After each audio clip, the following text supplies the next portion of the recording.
warahmatullahi wabarakatuh. Waalaikumsalam warahmatullahi wabarakatuh. Selamat malam Bapak Syahrir yang sudah mempersilahkan kami untuk mewawancarai mengenai tugas akhir kami mengenai komunitas. Di sini terima kasih Bapak Syahrir sudah mempersilahkan kami mewawancarai mengenai komunitas relawan kemanusiaan ya Bapak. Iya, siap. Sebelum itu boleh Bapak memperkenalkan diri terlebih dahulu. Iya, baik, terima kasih banyak Adindaku dari Fakultas Psikologi UNM Universitas Negeri Makassar. Terima kasih banyak atas kesempatannya. Baik, perkenalkan nama saya Syahrir Sanusi. Saya Ketua Komunitas Simpul 209. Jadi Simpul 209 itu adalah alumni PMR yang pernah menjadi anggota PMR, kemudian setelah tamat dari SMA tapi tetap ingin mengabdikan diri untuk dunia kemanusiaan. Jadi Simpul itu tidak ada kepanjangannya, Simpul itu ikatan, ya seperti itu. Saya kira untuk sementara itu dulu. Oke, Bapak Syahrir, terima kasih sudah memperkenalkan diri. Sebelum itu saya memperkenalkan diri juga. Perkenalkan, nama saya Nur Amalia Rahmadani, dan ini rekan-rekan saya. Perkenalkan, nama saya Nur Aristianisi. Perkenalkan, nama saya Nur Fakri Arif. Perkenalkan, nama saya Nabila Finati Zahira. Nah, kami berempat ini ingin mewawancarai Bapak Syahrir sebagai ketua komunitas relawan kemanusiaan. Nah, sebelum itu saya akan memperkenalkan, pertama-tama akan mewawancarai Bapak yang pertama itu Nur Aristianisi. Oke, Bapak kalau boleh tahu ini lokasinya komunitas Pak ini ada lokasi tertentunya Pak untuk berkumpul atau kalau ada bisa diceritakan di mana? Jadi kalau lokasi itu ada dua. Jadi lokasinya ada di dalam sekolah itu sendiri. Jadi Simpul 209 itu adalah alumni dari SMA Negeri 9. Ya, cuma lebih spesifiknya dia adalah alumni PMR. Kemudian kalau di luar itu tempatnya kita yang kalau resminya di rumah saya. Tapi kalau mau ngumpul kita tidak ada di batasan waktu. Kita mau kumpul di mana, kalaupun di warung kopi juga jadi. Ya, seperti itu. Terus ini kalangan-kalangan yang berkumpul di komunitas ini tuh dari umur rentang berapa dan ini pekerjaannya apa saja? Kalau dari umur itu mulai dari angkatan pertama PMR itu alumninya. Jadi kalau alumni pertama itu tahun 90,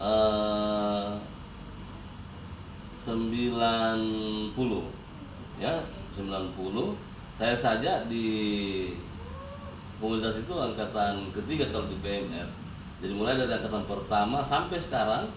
Jadi rata-rata umurnya itu sudah, yang paling tua itu sudah ada yang 50-an lebih umurnya ya. Kalau yang baru-baru ini, yang baru tamat ya, yang tamat sekolah usia 17-an 18-an mungkin. Jadi begitu tamat SMA mereka otomatis masuk di komunitas Simpul itu. Oke, saya ingin sedikit mengetahui tentang sejarah pembentukan komunitasnya ini, kayak berawal dari mana sih bisa komunitas ini terbentuk? Oh iya, sebenarnya kalau terbentuknya ini karena kebersamaan kita di angkatan masing-masing di SMA.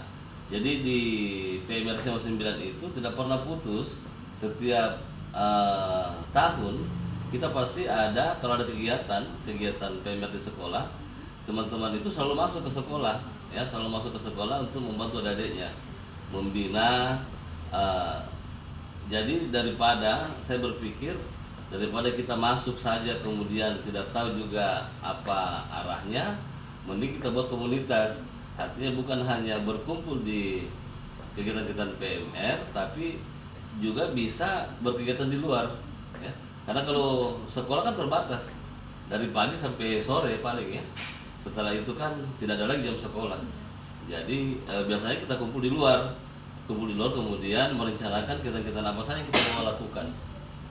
Terus ini ruang lingkup kegiatan atau bidang sosialnya ini dari komunitasnya seperti apa?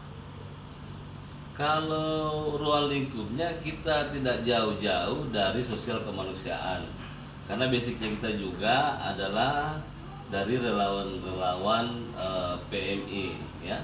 Seperti kita tahu PMI itu pasti dunianya ya dunia kemanusiaan ya dan dunia sosial. Kegiatan-kegiatannya itu biasanya kita yang paling sering ya dan paling mudah dilaksanakan itu adalah kita donor darah baik di sekolah ataukah di luar di masyarakat. Kemudian kita juga biasa mengadakan kegiatan bakti sosial. Bakti sosial itu biasanya kalau kita mengajak adik-adik, jadi generasi muda ini kita ajak untuk tidak latah dengan kegiatan-kegiatan yang ada sekarang ya. Jadi sebenarnya simpul ini tujuannya bukan hanya mendampingi tapi mengadvokasi juga, mengadvokasi adik-adik, termasuk mengadvokasi di sekolah. Karena adik-adik sekarang kalau tidak diarahkan ya, tidak dibimbing, apalagi zaman sekarang ini ya, generasi muda sekarang kita ini itu banyak yang latah. Banyak yang latah itu apa yang orang lain bikin, apa yang sekolah lain bikin tidak dia bikin, dia buat. Tapi kita mencoba mengarahkan adik-adik ini untuk lebih kreatif. Contoh, kita itu selalu kalau misalnya ke panti asuhan kan biasanya orang hanya anjang sana ke panti asuhan saja bawa bantuan. Tapi kalau kita tidak, di bulan-bulan suci Ramadan itu adik-adik itu memang ada satu waktu ya, apakah di pertengahan Ramadan atau mendekati akhir, adik-adik itu bukan hanya ke sana membawa bantuan, tapi memang buka puasa bersama anak panti, kemudian salat tarawih bersama, bahkan bermalam bersama dengan anak panti, sehingga terjadi sharing ya, terjadi interaksi antara mereka, sehingga juga anak-anak panti itu di panti-panti asuhan itu tidak merasa bahwa mereka beda dengan yang lainnya ya. Kemudian kita juga selalu mengadakan kegiatan-kegiatan pelatihan seperti pelatihan pertolongan pertama di masyarakat ya, seperti itu. Kemudian juga aktif mengikuti kegiatan pelatihan dan seminar. Banyak kegiatannya. Kalau boleh tahu Pak, ini anggota yang ada di dalam komunitas ini, entah itu yang aktif ataupun yang dari dulu sampai sekarang terdaftar di komunitas ini tuh kira-kira ada berapa sih? Kalau dikumpul ya, Iya. memang angkatan saya itu paling banyak. Jumlahnya juga setiap tahun itu anak-anak PMR itu tamatan itu hampir paling minimal 30 sampai 50. Jadi coba dihitung saja kalau dari tahun 90 sampai 2024 ini sudah berapa angkatan itu ya. Jadi sudah ratusan hampir ribuan lah anggotanya, cuman memang tersebar di seluruh daerah karena mereka juga kan punya aktivitas, sudah ada berkeluarga, sudah ada yang punya pekerjaan, ada yang kuliah, dan kita juga tidak bisa paksakan mereka untuk selalu hadir. Yang jelas yang kita harapkan kapan ada kesempatannya, kapan ada waktunya, silakan. Ayo. Terus saya mau tanya lebih dalam tentang tantangan yang sering dihadapi oleh komunitas dalam menjalankan ini misi sosial ini. Kalau tantangan ya, yang namanya relawan pasti ada tantangannya ya. Pertama, belum tentu apa yang kita maksud baik kita itu bisa diterima di masyarakat ya.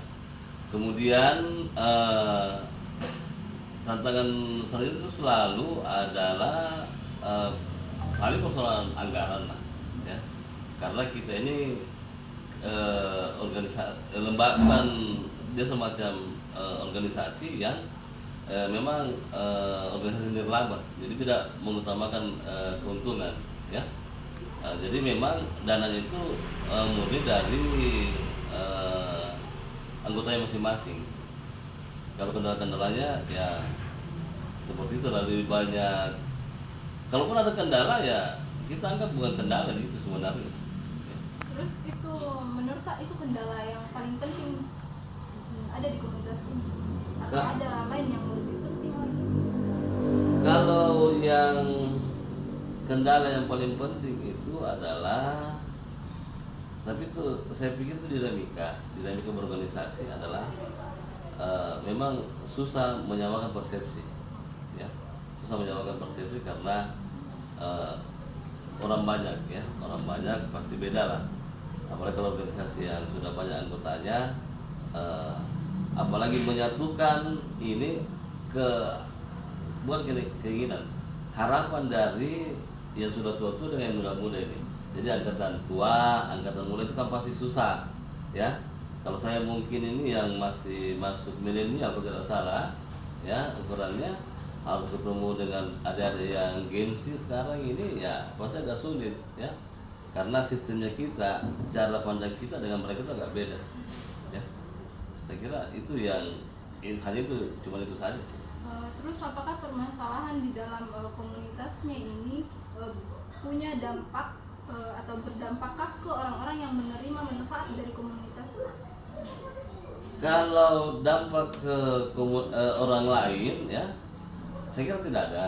Dampaknya tidak ada karena semua masalah itu selalu kita selesaikan secara internal, ya, diselesaikan secara ke dalam. Jadi biar bagaimanapun setelah kita aksi di lapangan itu tetap tidak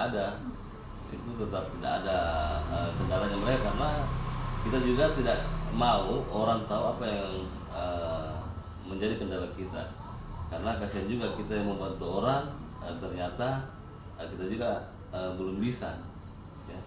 Tapi yang jelas kita tetap tersenyum lah ketika berhadapan dengan orang-orang.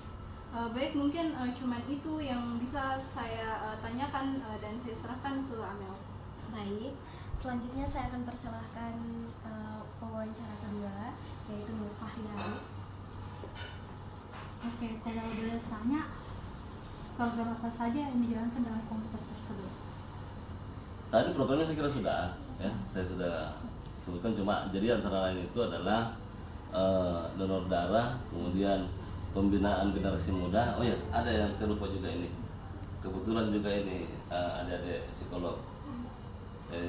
Saya kalau mau bisa bergabung juga di komunitas kami, karena kami juga itu membuat satu program namanya Pendidikan Remaja Sebaya. Pendidikan Remaja Sebaya itu adalah kita menciptakan kader-kader dari sekolah yang harapannya nanti bisa menjadi semacam apa ya? Jadi dia sebagai teman untuk berbagi masalah-masalah sosial di anak-anak sekolah itu, ya. Jadi istilahnya kalau saya apa ya namanya itu, pendamping lah, ya. Karena kalau macam kita yang masuk ke anak-anak generasi sekarang itu mungkin tidak connect, bahkan lebih tertutup, ya. Tapi kalau sesamanya, sebayanya mereka yang curhat, ya, itu mungkin lebih bisa, lebih paham, karena zaman kita kan beda, ya. Jadi pendidikan remaja sebaya itu kita mengajari adik-adik menjadi apa? Dia sebagai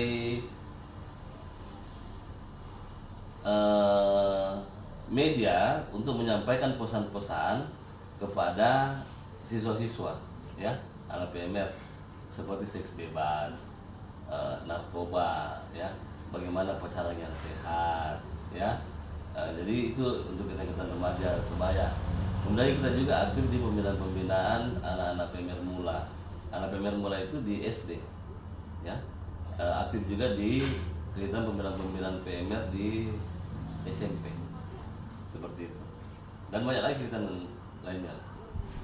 Oke, bagaimana proses perencanaan dan pelaksanaan program dilakukan? Kalau proses perencanaan pasti kan mengikuti standarnya, ya. Sebelum ada kegiatan pasti kita rencanakan dahulu, ya. Harus jelas ini tujuannya apa, ya, indikatornya apa, ya, kemudian apa hasil yang kita harapkan, ya. Seperti biasanya kita tetap menggunakan sistem manajemen organisasi ketika kita merencanakan. Kita buatkan memang dulu konsepnya bagaimana, kemudian tantangannya kira-kira apa, ya. Jadi tidak ada kegiatan yang tidak dibicarakan terlebih dahulu.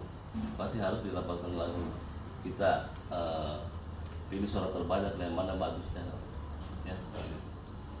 Oke, selanjutnya apakah komunitas bekerja sama dengan pihak lain atau ada sponsornya di dalamnya?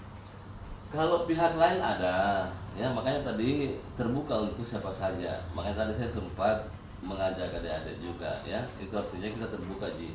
Kalau sponsor ya pasti banyak sponsor-sponsor yang masuk di perusahaan-perusahaan banyak.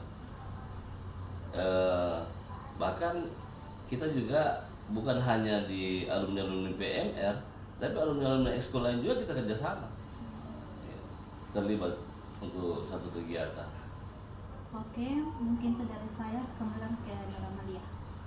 Baik, itu saja tadi dari Mbak Fahria. Saya lanjutkan ke wawancara ketiga, yaitu Nabila Firanti. Baik, terima kasih. Selanjutnya, bagaimana komunitas Bapak ini menjaga semangat para anggota-anggota?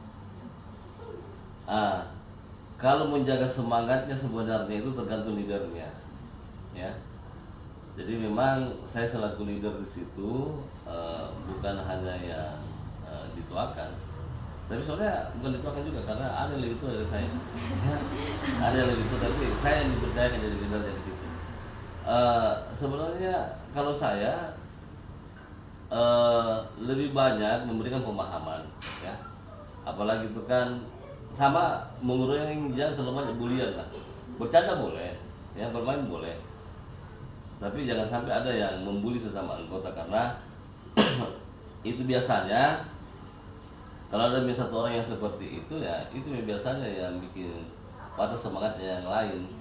Kemudian tetap mensupport adik-adik, ya mensupport adik-adik. Bahkan saya walaupun banyak adik-adik di bawah saya ketika mereka